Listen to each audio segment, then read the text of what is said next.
Hello everyone, welcome back to my channel Shri Gyan. और आज हम कवर करने वाले हैं क्लास 10th की जियोग्राफी का 5th चैप्टर, जिसका नाम है मिनरल्स एंड एनर्जी रिसोर्सेस। ये इस चैप्टर का सेकंड पार्ट है, तो अगर आपने फर्स्ट पार्ट नहीं देखा है तो फर्स्ट पार्ट देख लीजिए, आपको लिंक डिस्क्रिप्शन में मिल जाएगा। अगर आप हमारे चैनल पर नए हैं तो चैनल को सब्सक्राइब कर लीजिए और साथ ही साथ अपने फ्रेंड्स के साथ भी शेयर कर दीजिए ताकि वो भी इस क्लास का फ्री में फ़ायदा उठा पाएँ। फर्स्ट पार्ट में हमने देखा था कि आखिर मिनरल्स कहते किसको हैं, मिनरल्स और एनर्जी रिसोर्सेज के बीच डिफरेंस क्या होता है, कौन सा मिनरल किस काम में आता है, मिनरल्स को कितनी कैटेगरीज में डिवाइड किया जा सकता है, जैसे कि metallic, non metallic, energy minerals. और फिर मेटालिक को 3 भागों में, फेरस, नॉन फेरस और प्रीसियस, और नॉन मेटालिक को और एनर्जी मिनरल्स को अलग अलग कैटेगरीज में डिवाइड किया गया था। और कौन सा मिनरल कहाँ पाया जाता है, यही चीज़ें हम डिस्कस कर रहे थे। और यही चीज़ों को हम अब नेक्स्ट पार्ट में हम कॉपर के बारे में देखने वाले हैं। तो चलिए शुरू करते हैं। तो देखिए, copper is critically deficient in the reserve and production of copper. मतलब कॉपर बहुत ज़्यादा नहीं है देश में। Being malleable, ductile and a good conductor, copper is mainly used in electric cables. तो कॉपर्स मेनली यूज कहाँ होता है, इलेक्ट्रिक केबल्स के लिए। ठीक है। इलेक्ट्रॉनिक एंड केमिकल इंडस्ट्रीज में इसका यूज होता है। The Balaghat mines in Madhya Pradesh, Khetri mines in Rajasthan and the Singhbhum district of Jharkhand are leading producer of coppers. तो Balaghat mines in Madhya Pradesh, Khetri mines in Rajasthan and Singhbhum district of Jharkhand, ये 3 स्टेट्स हैं जो आपको कॉपर मोस्टली प्रोवाइड करते हैं। ठीक है। अब नेक्स्ट है बॉक्साइट। तो अब बॉक्साइट का देख लेते हैं। बॉक्साइट, दो several ores contain aluminium, it is from bauxite, a clay-like substance that alumina and later aluminium is obtained. Bauxite deposits are formed by the decomposition of a wide variety of rocks in which alumina silicate. तो aluminium silicate की जो composition होती है उसी में से bauxite को निकाला जाता है। Aluminium is an important metal because it combines the strength of metal as, मतलब एल्युमिनियम की वजह से क्या है कि लोहे को या फिर किसी भी मिनरल को मजबूती प्रदान की जाती है। ठीक है। ये काफ़ी हल्का होता है और ये काफ़ी अच्छा होता है, मतलब good conductivity and good malleability. India's bauxite deposits are mainly found, ये कहाँ कहाँ पाया जाता है देखो, अमरकंटक प्लेटू, मकाई हिल्स और plateau regions of Bilaspur, Katni. ठीक है। अगर हम ग्राफ की बात करें तो यहाँ आप देख सकते हो कि बॉक्साइट जो है मेनली 49% उड़ीसा में पाया जाता है, उसके बाद 24% गुजरात में, 9% झारखंड, 8% छत्तीसगढ़ और 8% महाराष्ट्र। ठीक है। तो ये है leading states. Orissa was the largest bauxite producer, ये हम पढ़ चुके।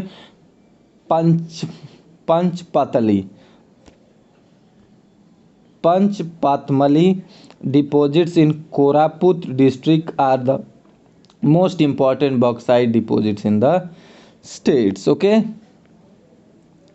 ये देखो, ये बॉक्साइट की फैक्ट्री है, दिखाई दे रही होगी आई होप आपको। ठीक है। यहाँ एक fact, after the discovery of aluminium emperor Napoleon third wore bottoms and hooks of his cloth made of aluminium and serve food to his more illustrious guest in aluminium utensils. मतलब जब discovery हुई aluminium की तो Napoleon 3 जो हैं उन्होंने अपने कपड़ों में एल्युमिनियम के बटन्स और हुक्स लगवाए और साथ ही कोई गेस्ट आता था तो उसे एल्युमिनियम के बर्तन्स में खिलाए जाते थे।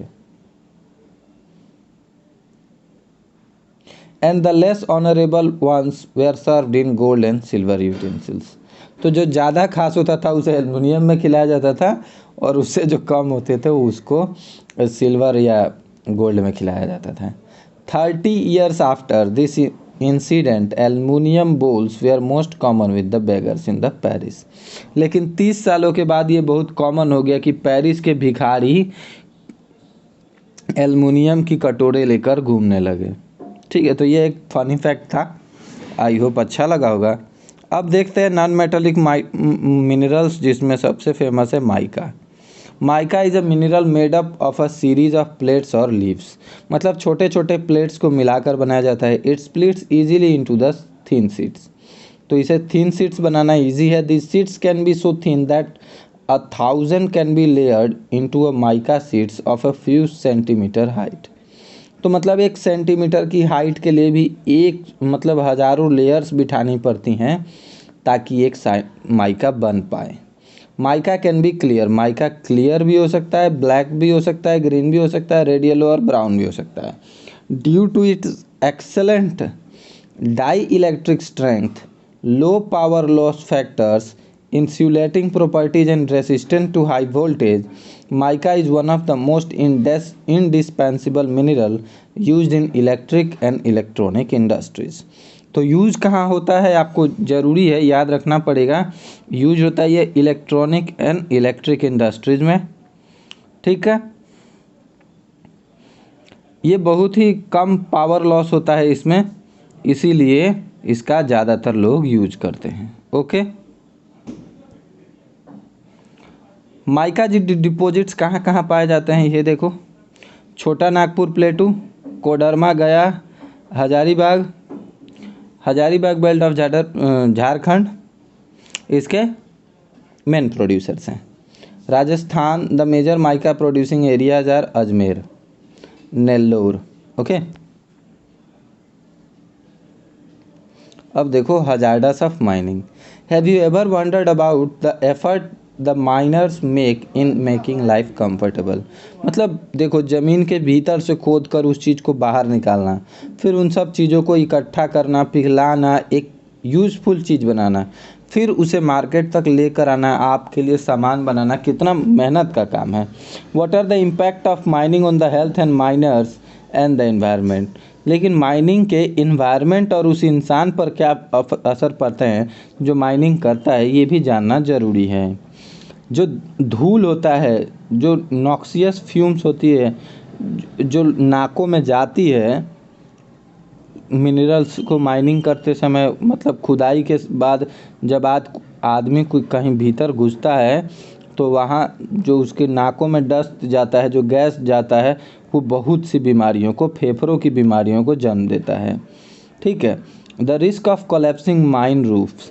मतलब आप भीतर से ये ज़मीन है, आप इसके भीतर घुसे हुए हो और अचानक से आपके ऊपर छत गिर जाए, तो ये भी एक खतरा रहता है कि ऊपर से अगर आपकी छत गिर गई तो आप भीतर ही दब जाओगे। The water source in the region get contaminated due to mining. Dumping of waste and slurry leads to degradation of land. तो जो डंपिंग होती है वेस्ट मटेरियल्स की, वो क्या करती है, लैंड की जो सॉइल फर्टिलिटी है और जो डिग्रेडेशन हो जाता है लैंड्स का। Okay, an increase in stream and river pollution. तो नदियों के पोल्यूशन में भी बहुत बड़ा कारक बनकर आता है। और देखो साथ ही ये आप यहाँ दिखाई भी दे रहा होगा कि कितना पोल्यूशन, एयर पोल्यूशन हो जाता है माइनिंग की वजह से। ठीक है,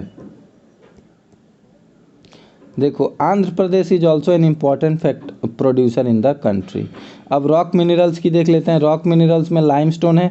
limestone is found in association with rocks composed of calcium carbonate. तो कैल्शियम कार्बोनेट से बनी जो पत्थरें होती हैं उसमें ये पाया जाता है। कैल्शियम मैग्नीशियम कार्बोनेट्स की बनी जो चट्टानें होती है उसमें भी पाया जाता है। It is found in sedimentary rocks, most geological formations. Limestones is the basic raw material for the cement industry. ये बेसिक रॉ मटेरियल है सीमेंट इंडस्ट्री के लिए, और साथ ही साथ स्मेल्टिंग आयरन को पिघलाने के लिए और मिलाकर बनाने के लिए यूज होता है। ठीक है, अब देखिए आगे, ये Jharia to be shifted. Jharia क्या है देख लीजिए, झरिया एक क्या है, कोल फायर कैटास्ट्रॉफी है। Underground fire starts mostly from burning trash close to coal pits. तो कुछ चीज़ें जो है यहाँ जलाई गई हैं और ये आग धीरे धीरे धीरे धीरे भीतर ही भीतर पहुँच गई है। तो इस तरह के कांड हो जाते हैं, ठीक है।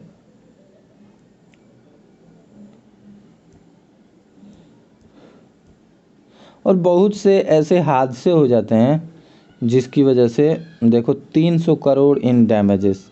कोयल यूनिट फाइंड, देखो कोयल यूनिट फाइंड 300 करोड़ इन डैमेजेस। तो इतना वो डैमेज पे करते हैं, ठीक है। सेफ्टी का काफ़ी ध्यान रखा जाता है वैसे। Stricter safety regulations and implementations of environment laws are essential to prevent mining from becoming a killer industry. तो माइनिंग क्या हो जाती है, किलर इंडस्ट्री हो जाती है, इसमें बहुत से लोगों की जान जाती है। अगर आप सेफ्टी रेगुलेशंस को फॉलो नहीं करते हो तो। अब कंजर्वेशन ऑफ माइन मिनरल्स क्यों बचा कर रखना चाहिए ये देख लेते हैं। We all appreciate the strong dependence on of industry and agriculture upon mineral deposits and the substance manufactured for them. The total volume of workable mineral deposits in a significant fraction 1% of the earth's crust. ठीक है, सिर्फ जो पूरा dependent है वो 1% जो है अर्थ की क्रस्ट से हो जाता है। We are rapidly consuming minerals resources.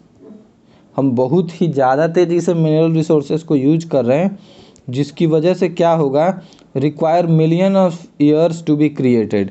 अब ऐसा तो है नहीं कि हम इन मिनरल्स को बना सकते हैं, इनको बनने में लाखों हज़ारों साल लगते हैं।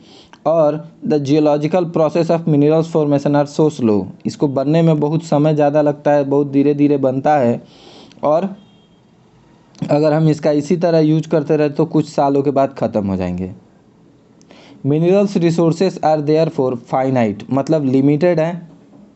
ऐसा तो है नहीं कि ख़त्म ही नहीं होंगे, ख़त्म तो होंगे ही। एंड नॉन रिन्यूएबल, इसको दोबारा जनरेट भी नहीं कर सकते, दोबारा बना भी नहीं सकते। Rich mineral deposits are our country's extremely valuable but short life position. मतलब वैसे तो हमारे लिए बहुत अच्छी बात है कि हमारे देश में ये चीज़ें पाई जाती हैं, लेकिन दुख की बात यह है कि अगर आप इसी तरह यूज़ करते रहे तो बहुत ही कम समय में ये चीज़ें ख़त्म हो जाएंगी, ठीक है। और तब आप क्या करोगे, ठीक है। ये देखो दिख रहा है, अ concerted effort has to be made in order to use our mineral resources। हमें बहुत सोच समझ कर हमारे मिनरल्स को यूज करना होगा। Improve technology need to be constantly evolve to allow use of low grade ores at low cost. तो हमें ऐसी टेक्नोलॉजी लगानी होगी जिससे हम लो ग्रेड ओर्स को भी अच्छे से यूज कर पाएँ कम दामों पर। रिसाइकलिंग करें हम मेटल्स को दोबारा, मतलब बार बार यूज कर पाएँ।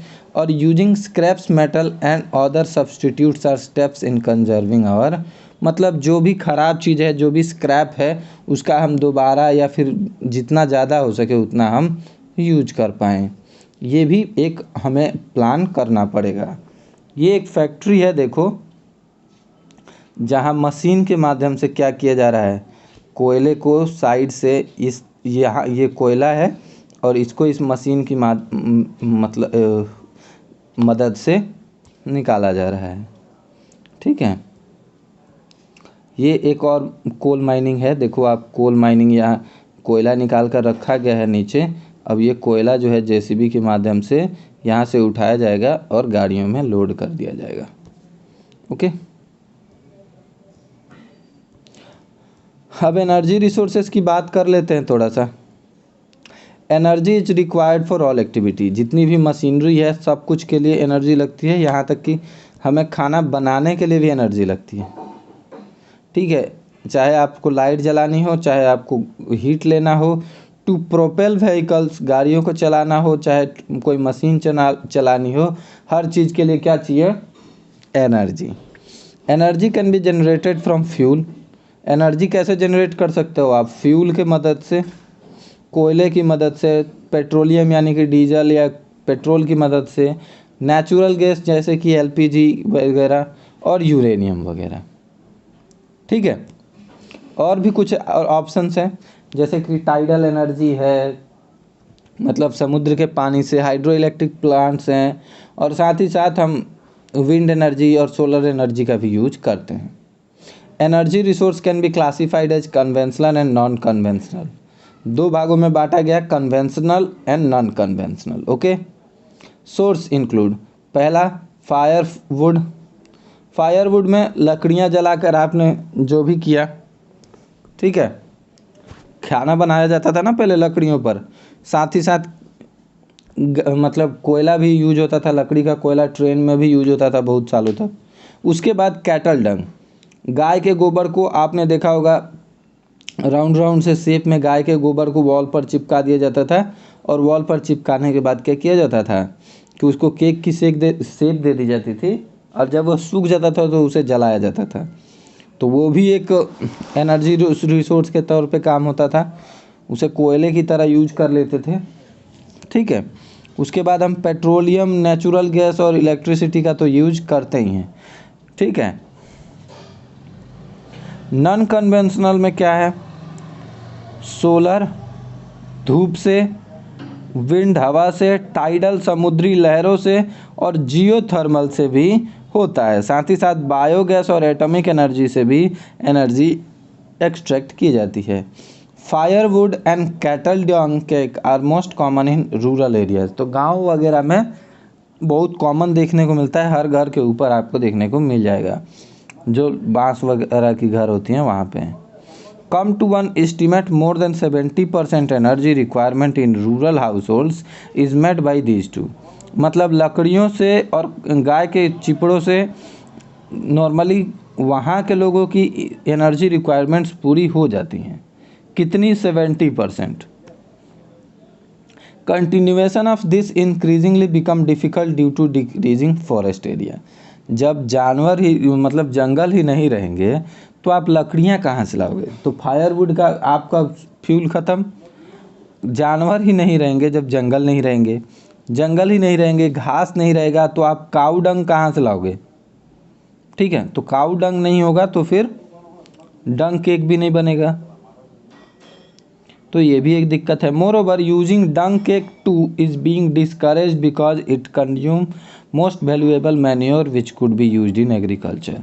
अब गाय के गोबर का भी यूज इसमें कम लोग करते हैं, कहते हैं कि भाई यहाँ हम जलाने के लिए यूज करेंगे, उससे अच्छा है कि इसे खेत में एज ए मैन्योर यानी कि खाद के रूप में इस्तेमाल कर लिया जाए, है ना।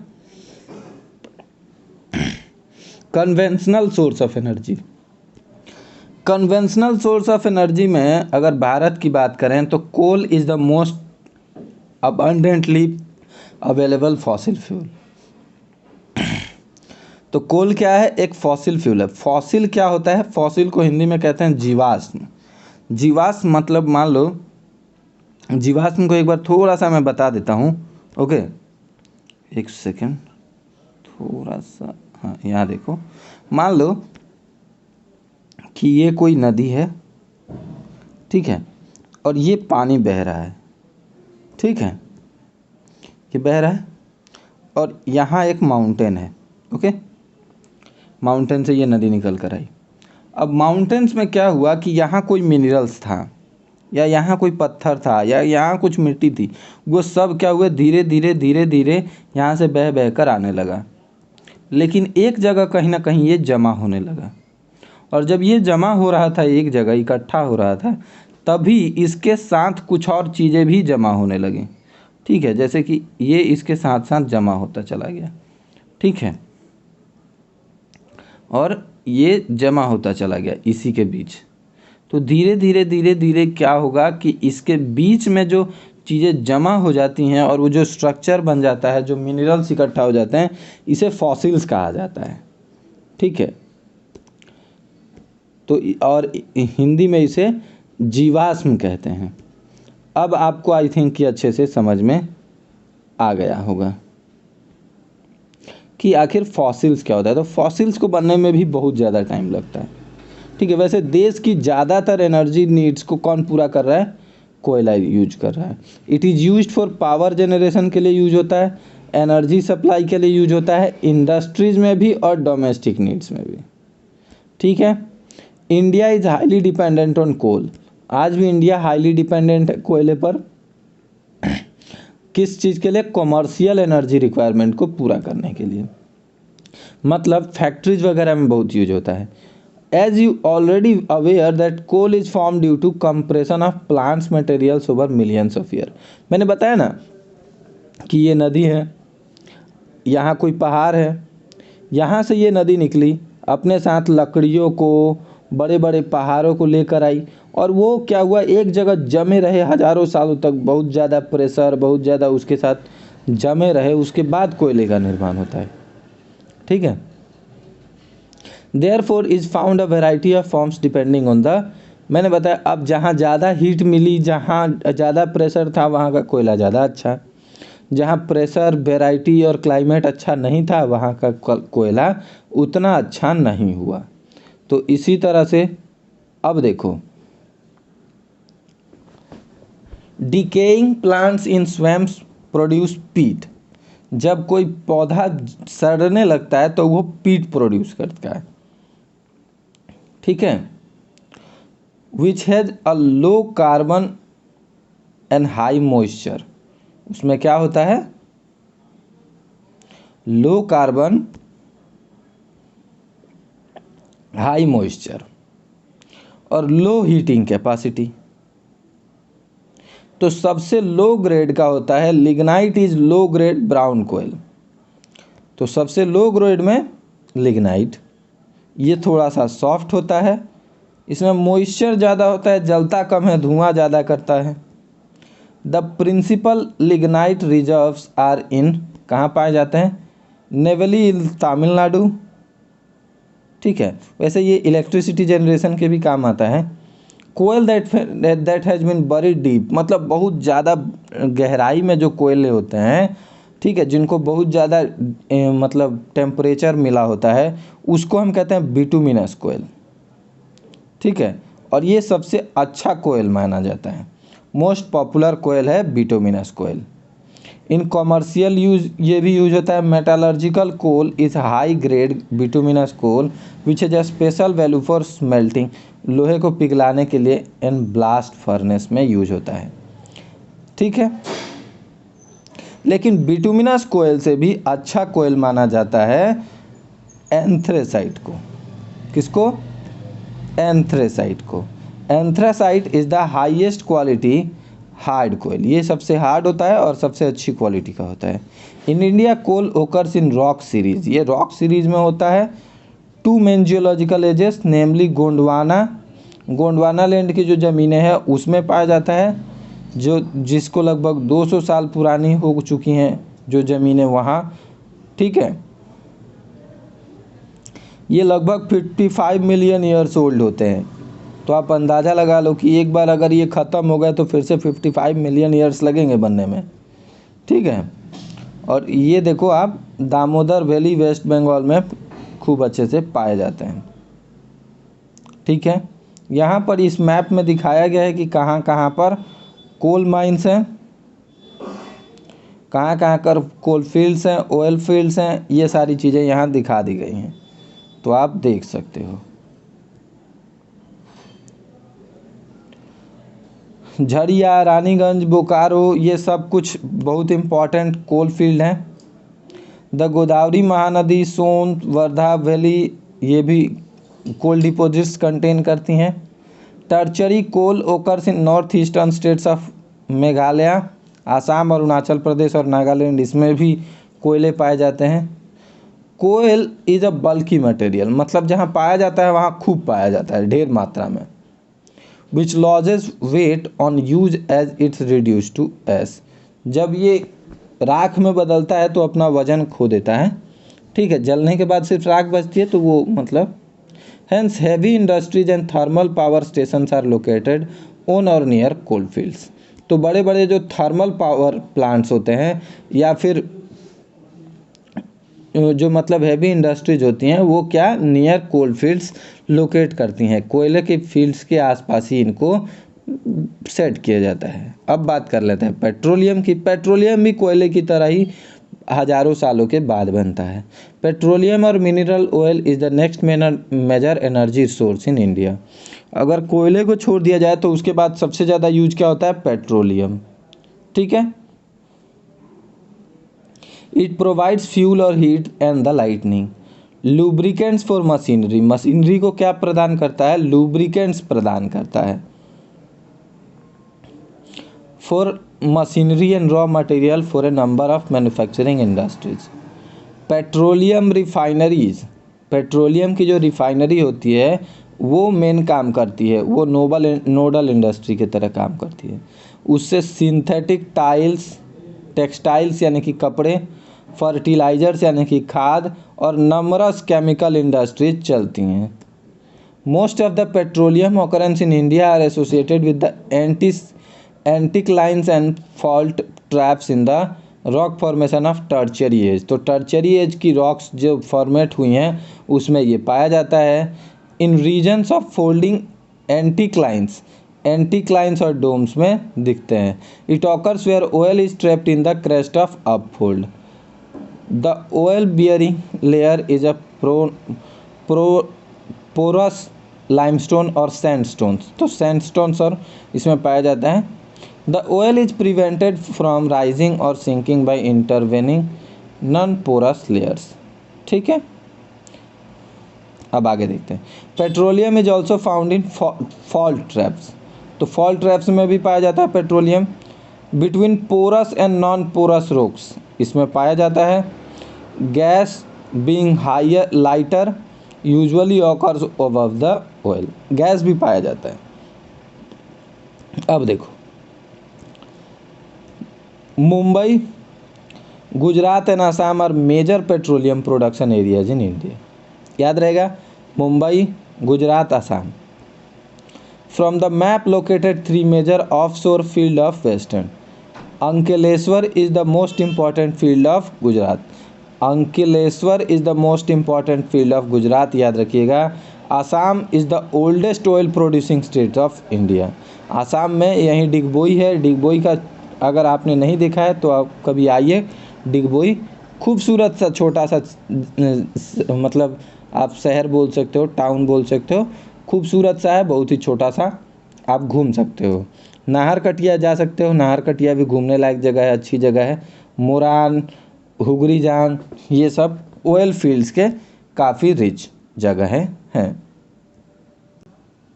अब हम बात करते हैं नेचुरल गैस की। ओके, नेचुरल गैस भी काफ़ी इम्पोर्टेंट रोल प्ले करता है और ये एक क्लीन एनर्जी सोर्स है। और क्लीन एनर्जी इसलिए है क्योंकि ये कोई पोल्यूशन ज़्यादा नहीं फैलाता है। ओके, अब देखिए, it is used as a source of energy. Source of energy की तरह ये भी यूज होता है इंडस्ट्रियल रॉ मटेरियल्स में। ठीक है, आजकल गाड़ियाँ और बहुत सारी मशीनरीज भी चलने लगी हैं एलपीजी की मदद से। Natural gas is considered an environment friendly fuel. Environment friendly fuel क्यों कहा जाता है, क्योंकि ये लो कार्बन डाइऑक्साइड एमिशन करते हैं, इसीलिए। ठीक है, एमिशन को हिंदी में उत्सर्जित कहा जाता है, याद रखिएगा। Large reserves of natural gas have been discovered in the Krishna Godavari basin. तो कृष्णा गोदावरी बेसिन में लार्ज रिजर्व्स फाउंड किए गए हैं। Along the west coast and the reserve of Mumbai High and allied fields are supplemented by find in the Gulf of Cambay. Okay, Mumbai High and allied fields. Okay, Andaman and Nicobar Islands are also important areas having reserve of natural gas. The 1700 kilometer long Hazira Vijaypur Jagdishpur cross country gas pipeline links Mumbai highs and basins with the fertilizers, power and industrial complexes in western and northern India. This artery has provided an impetus to India's gas production. The power and fertilisers industries are the key users of natural gas. तो natural gas के key users कौन कौन है? देखो, fertiliser industries, ठीक है, और power industries, ठीक है। ये देखो सीएनजी है, लिखा हुआ है compressed natural gas. Compressed natural gas vehicles में यानी कि गाड़ियों में यूज होता है पेट्रोल और डीजल की जगह पर, ठीक है। इससे पोल्यूशन कम होता है, इसीलिए ऐसी गाड़ियों को काफ़ी बढ़ावा दिया जाता है। दिक्कत सिर्फ ये है कि इनमें से मतलब नेचुरल गैस को भी हम बना नहीं सकते, ठीक है, तो नहीं क्रिएट कर सकते, इनको बनने में काफ़ी लंबा समय लगता है, ये नेचुरल रिसोर्स है, तो इसीलिए इनका भी कंजर्वेशन ज़रूरी है। Electricity has such a wide range of applications. Electricity तो कहाँ कहाँ यूज होती है आपको बताने की ज़रूरत नहीं है, आप सब अच्छी तरह जानते हैं, ठीक है। चाहे वो छोटी से घर की बल्ब जलानी हो, चाहे बड़ा सा फैक्ट्री का मशीन चलाना हो, मोटर चलानी हो, इलेक्ट्रिसिटी हो जाती है। इलेक्ट्रिसिटी को दो तरीके से बनाया जाता है। Electricity is generated mainly by two ways. देखो, रनिंग वाटर यानी कि हाइड्रो इलेक्ट्रिक पावर प्लांट्स के बारे में क्लास 9 से लेकर 10 तक हज़ारों बार हाइड्रो इलेक्ट्रिक प्लांट्स के बारे में हम बात कर चुके हैं। विच ड्राइव्स हाइड्रो टर्बाइंस। टर्बाइंस देखो कुछ नहीं होता, बस एक इस तरह का सर्कल होता है जिसमें ढेर सारे ऐसे कांटे लगे होते हैं, एक मोटर से ये कनेक्ट होता है, ठीक है। और जब पानी का प्रेशर इसको ठेलता है तो ये गोल घूमने शुरू कर देता है, ठीक है। और ये गोल घूमना शुरू करता है तो फिर पानी इसको ठेलता है, फिर इसको ठेलता है, इसको ठेलता है, और इस तरह से ये गोल गोल गोल गोल घूमना शुरू कर देता है। और इससे क्या होता है? इलेक्ट्रिसिटी जनरेट होती है। And by burning other fuels, आप दूसरी किसी फ्यूल को जलाकर भी क्या कर सकते हो? इलेक्ट्रिसिटी जनरेट कर सकते हो, ठीक है। आप पानी की मदद से उस मोटर को घुमा रहे थे, उसकी जगह पे आप कोई फ्यूल लगा सकते हो, लेकिन दोनों इलेक्ट्रिसिटी सेम होती है, ठीक है। देखो, hydro electricity is generated by fast flowing water, जहाँ पानी का बहाव तेज हो, और ये रीन्यूएबल है क्योंकि पानी तो आराम से बहता ही रहेगा।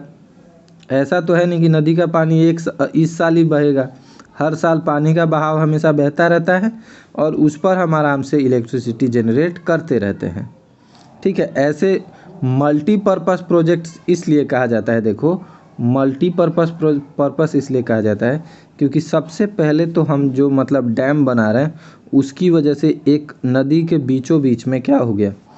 नदी के बीचों बीच एक पुल बन गया जिस पर से अब आप ट्रांसपोर्ट कर सकते हो, ठीक है। दूसरा, आप यहाँ से इलेक्ट्रिसिटी जनरेट करोगे यहाँ पर ढेर सारी टरबाइंस लगाकर, तो सेकंड आपका इलेक्ट्रिसिटी हो गया, ठीक है।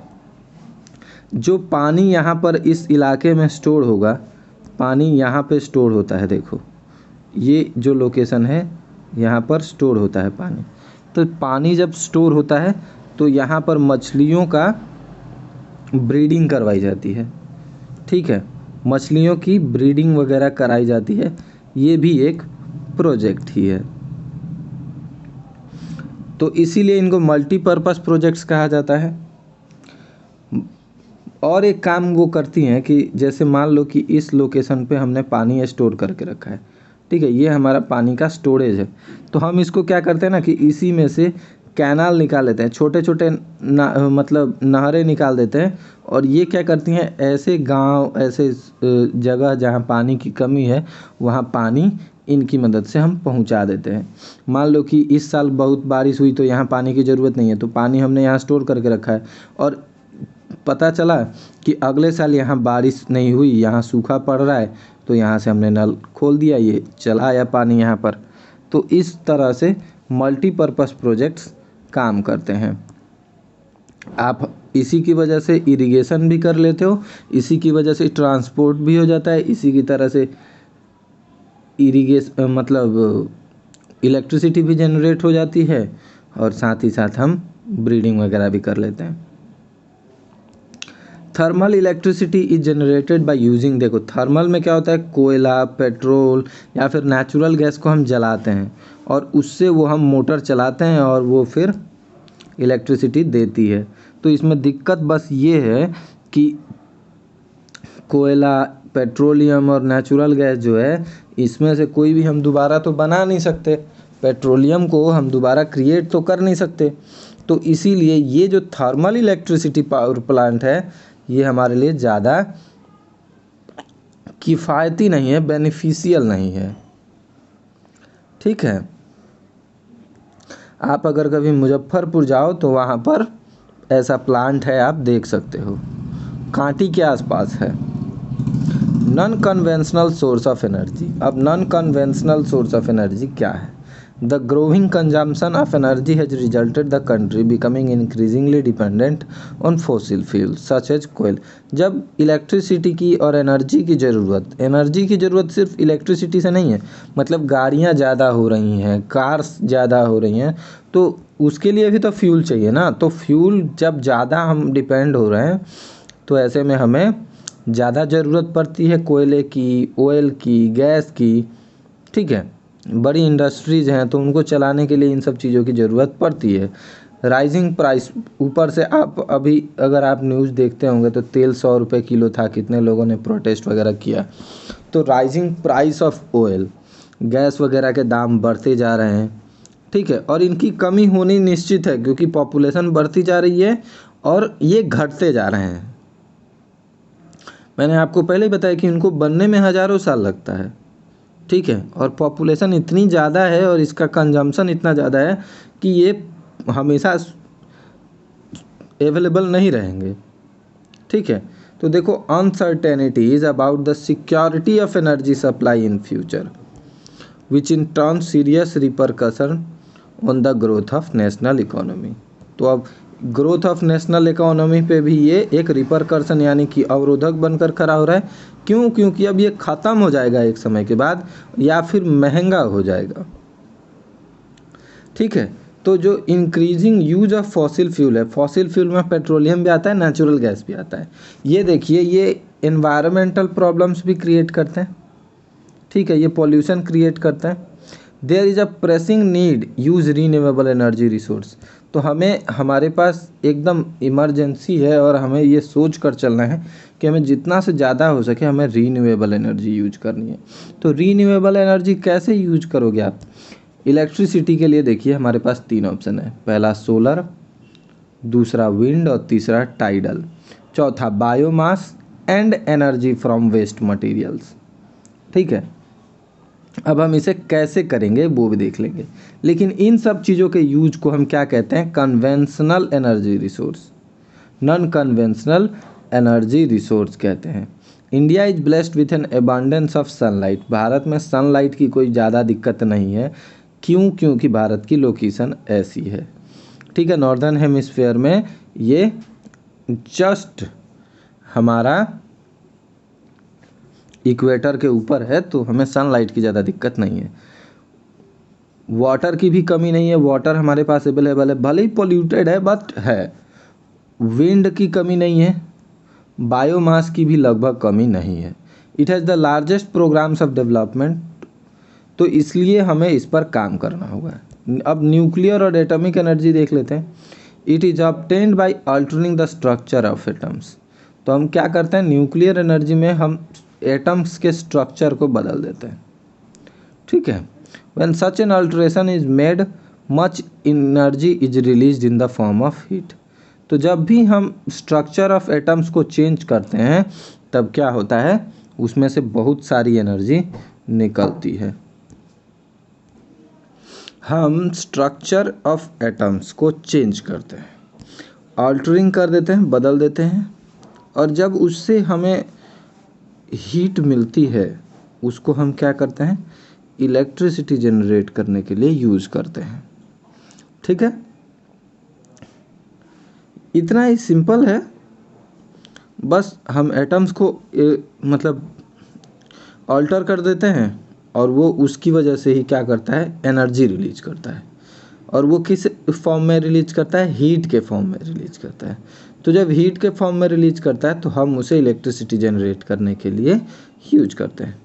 अब देखिए, इस चीज़ के लिए हम यूरेनियम और थोरियम नाम के मिनरल्स का यूज करते हैं, और ये कहाँ अवेलेबल हैं? झारखंड और अरावली रेंजेस ऑफ राजस्थान, ठीक है, जिनसे हम न्यूक्लियर पावर यूज करते हैं। वैसे न्यूक्लियर वेपन्स भी होते हैं, जैसे आपने परमाणु बम सुना होगा, ठीक है, तो एटम बम कहा जाता है उन्हें इंग्लिश में। The monazite Sands of Kerala is also rich in thorium. तो याद रखिएगा, मोनाजाइट सैंड्स जो हैं वो भी क्या है? थोरियम में बहुत रिच हैं। सोलर एनर्जी के बारे में हम सबको अच्छी तरह पता होगा। एक प्लेट को कुछ इस तरह से डिज़ाइन किया जाता है जिससे हम क्या कर सकें, जो सनलाइट हो उसका हम इस सनलाइट को यहाँ पर इलेक्ट्रिसिटी में ट्रांसफॉर्म कर पाएँ। बस सिंपल सा बात है। तो देखिए लिखा है, India is tropical country, it has enormous possibility of tapping solar energy. Tapping का मतलब स्टोरेज, हम स्टोर कर सकते हैं। Photovoltaic technology converts sunlight directly into electricity. तो वो कौन सी टेक्नोलॉजी है? फोटोवोल्टेक टेक्नोलॉजी क्या करती है? सनलाइट को कन्वर्ट करती है क्या चीज़ में? इलेक्ट्रिसिटी में, ठीक है। Solar energy is fast becoming popular in rural and remote areas. जहाँ इलेक्ट्रिसिटी बहुत ज़्यादा जाती है या फिर अभी तक पहुँची नहीं है, ऐसी जगहों पर सोलर एनर्जी काफ़ी ज़्यादा पॉपुलर हमेशा से रहा है, और अब धीरे धीरे ज़्यादातर लोग इसका यूज करने लगे हैं। Some big solar power plants are being established in different parts of India, which will minimize the dependence of rural households on firewood। तो आप फायरवुड पे डिपेंडेंट जो हैं, या फिर वो डंग केक्स, गोबर के जो चेपले बनाते हैं, उन सब चीज़ों पर से डिपेंडेंस कम हो जाती है, क्योंकि हम इलेक्ट्रिसिटी पे आजकल इलेक्ट्रिक स्टोव्स वगैरह आ गई हैं जो इलेक्ट्रिसिटी पे काम करती हैं, तो हम बहुत सारा काम इलेक्ट्रिसिटी से कर सकते हैं, ठीक है।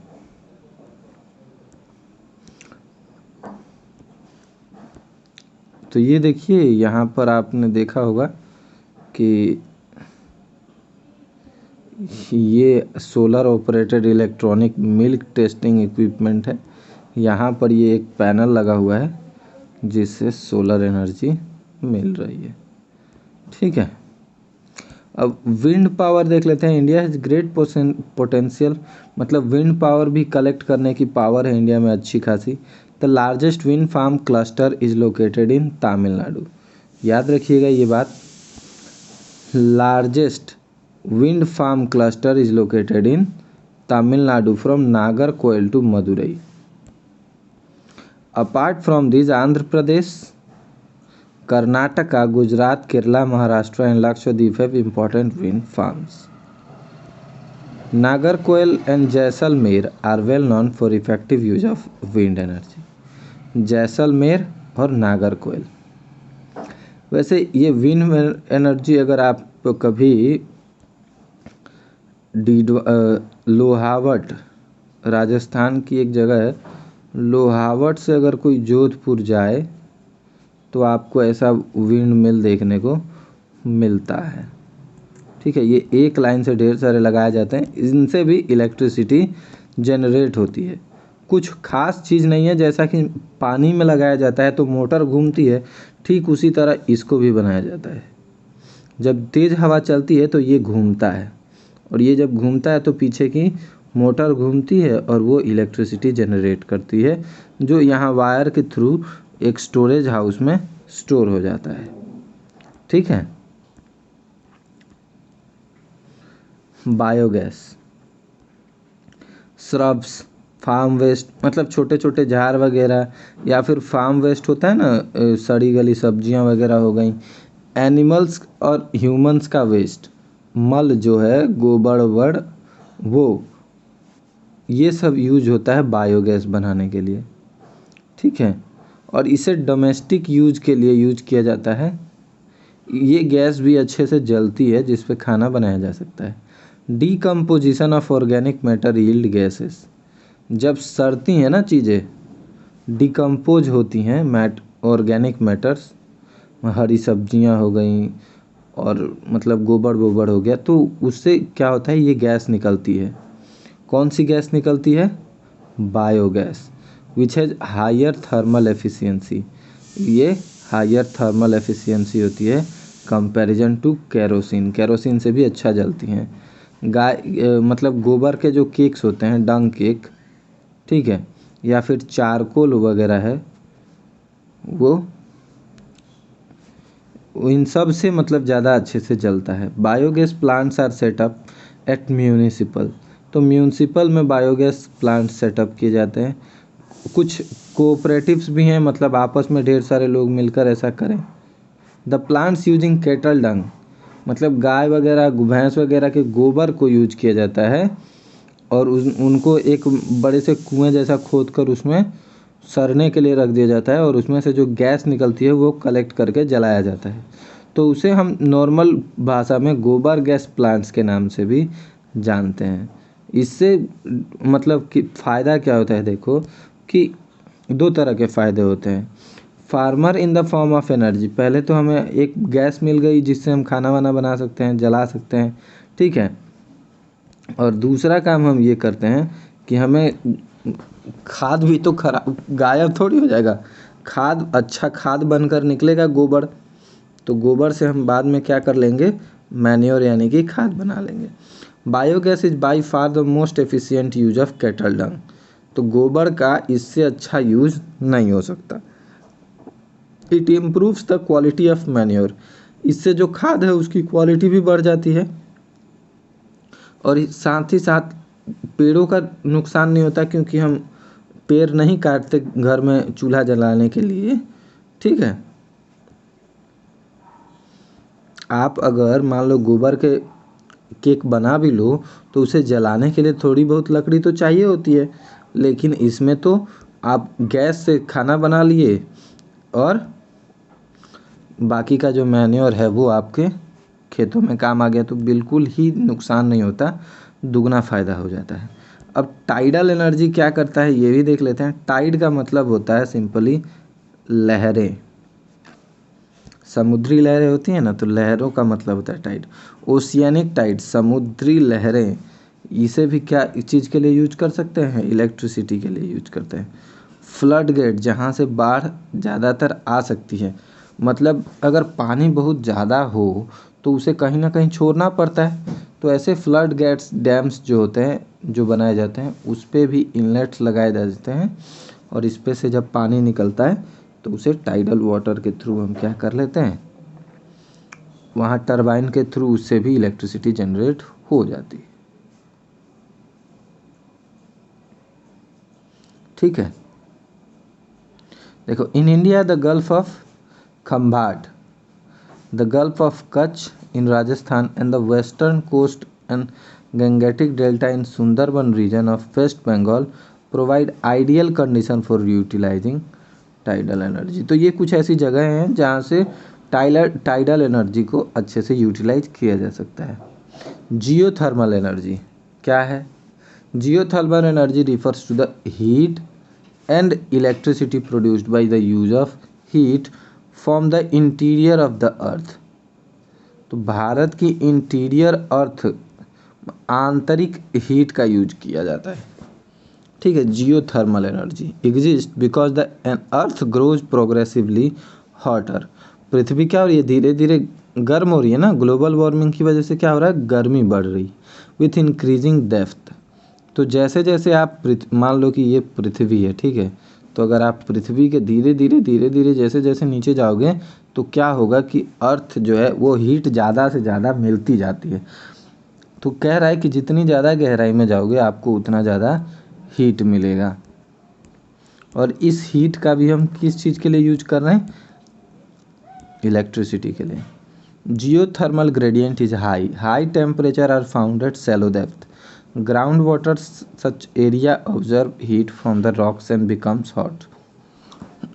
ठीक है, मान लो ये हमारी पृथ्वी है, इसके भीतर ये वाला पोर्शन बहुत गर्म रहता है, ठीक है। तो अगर यहाँ वाटर है तो ये वाटर गर्म होगी, यहाँ जो पत्थर हैं वो पत्थर गर्म होंगे, और क्या होता है कि हीट शेयरिंग करके ये लोग थोड़ा थोड़ा शेयर कर लेते हैं, और जो अर्थ का हमारा सरफेस है वो बहुत ज़्यादा गर्म नहीं होता है। ठीक है, देखो ground water in such area, ground water भी क्या करती है, हीट को ऑब्जर्व कर लेती है रॉक्स के साथ, और वो भी गर्म हो जाती हैं। It turns into steam. देखो मिट्टी के समुद्र मतलब धरती के नीचे इस जगह पर यहाँ पानी था, ये जगह गर्म थी, ये देखो ये अर्थ का क्रस्ट है, ये गर्म है, ये अगर पानी को गर्म करेगा तो ये क्या करेगा, भाप बन जाएगा, वेपर बनेगा। अब ये निकलने की जगह तो है नहीं, तो निकलने की जगह नहीं है तो ये धीरे धीरे धीरे धीरे एक प्रेशर क्रिएट करेगा और एक स्टीम बनेगा। ठीक है,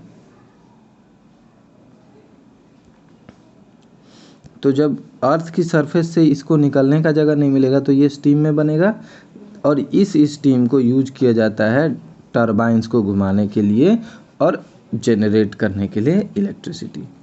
there are several 100 hot springs in India, ढेर सारे हॉट स्प्रिंग्स हैं इंडिया में which could be use to generate electricity.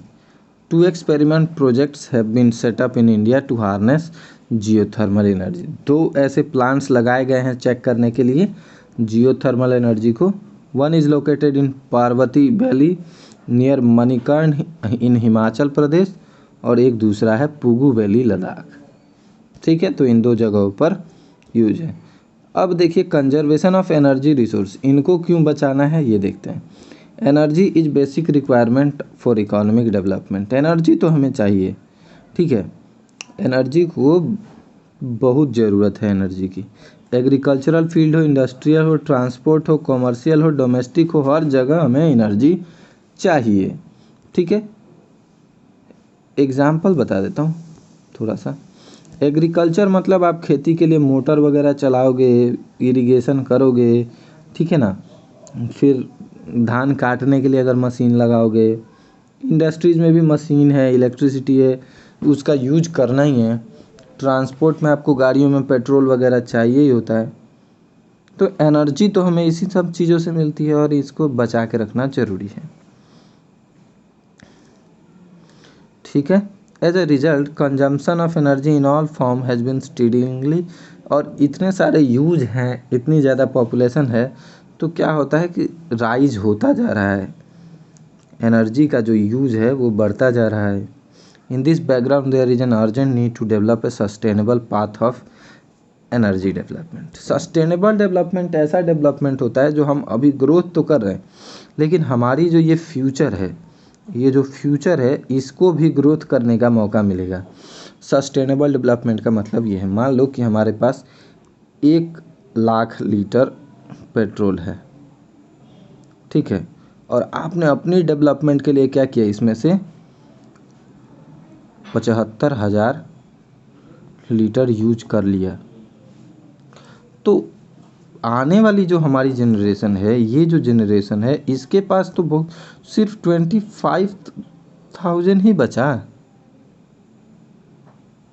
तो हम चाहते हैं कि हमारी एनर्जी को मतलब आगे आने वाली जनरेशन के पास भी इक्वल अपॉर्चुनिटीज़ में हम उसको दे पाएँ, उनके पास भी ये चीज़ें अवेलेबल रहें। इसके लिए ज़रूरी है कि हम सोच समझकर चीज़ों को इस्तेमाल में लाएँ। India is presently one of the least energy efficient country, least यानी कि कम एनर्जी एफिशिएंट कंट्री है। इसने एनर्जी कहाँ से मतलब बहुत ज़्यादा एनर्जी यूज़ नहीं कर पा रहा है। We have to adopt a cautious approach for judicious use of our limited energy resources. हमारे पास बहुत ज़्यादा एनर्जी रिसोर्सेज नहीं है, कम है, और इसके लिए हमें सोच समझकर एक ऐसा अप्रोच करना होगा, एक ऐसा रास्ता चुनना होगा जो बेटर हो। For example, as concern citizens we can do our bit by using public transport. आप गाड़ियाँ छोड़कर पब्लिक बसेस वगैरह यूज कर सकते हो, इससे भी क्या होगा, मान लो कि 5 लोग हैं, ठीक है। एक ये बिल्डिंग है जिस पे मान लो ये फर्स्ट फ्लोर, ये सेकंड फ्लोर, ये थर्ड फ्लोर, ये फोर्थ फ्लोर। सब में कितने हैं लोग हैं? इसमें 10 लोग हैं, इसमें 10 लोग हैं, इसमें 10 लोग हैं, इसमें 10 लोग हैं। अब 10 लोगों के पास, इनके पास 2 गाड़ी है, इनके पास 2 गाड़ी है, इनके पास 2 गाड़ी है, इनके पास 2 गाड़ी है। 10 में से एटलीस्ट 2 मेल तो काम करते ही होंगे, या फिर एक मेल एक फीमेल तो काम करते ही होगा। तो इन दोनों के पास एक एक व्हीकल है, वो कार भी हो सकती है, बाइक भी हो सकती है। तो ऐसे में क्या होगा कि इसको भी रोज का 8 लीटर तेल लगेगा, इसको भी 8 लीटर तेल लगेगा, इसको भी 8 लीटर, इसको भी 8 लीटर। लेकिन अगर ये तीनों मिलकर कहें कि हमको एक ही जगह जाना है, चाहे इसी रूट में जाना है, तो इन तीनों अगर एक ही गाड़ी में जाएंगे तो मैक्सिमम 10 लीटर खर्च होगा।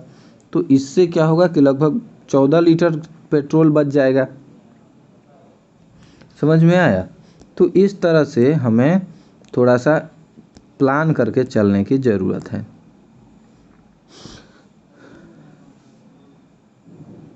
तब हम जाकर ऐसी चीज़ों को बचा सकते हैं। देखिए, energy saved is energy produced, मतलब अगर हम आज एनर्जी बचा पा रहे हैं तो आराम से हम एनर्जी प्रोड्यूस्ड कर पाएंगे, क्योंकि हमारे पास एनर्जी अवेलेबल होगा।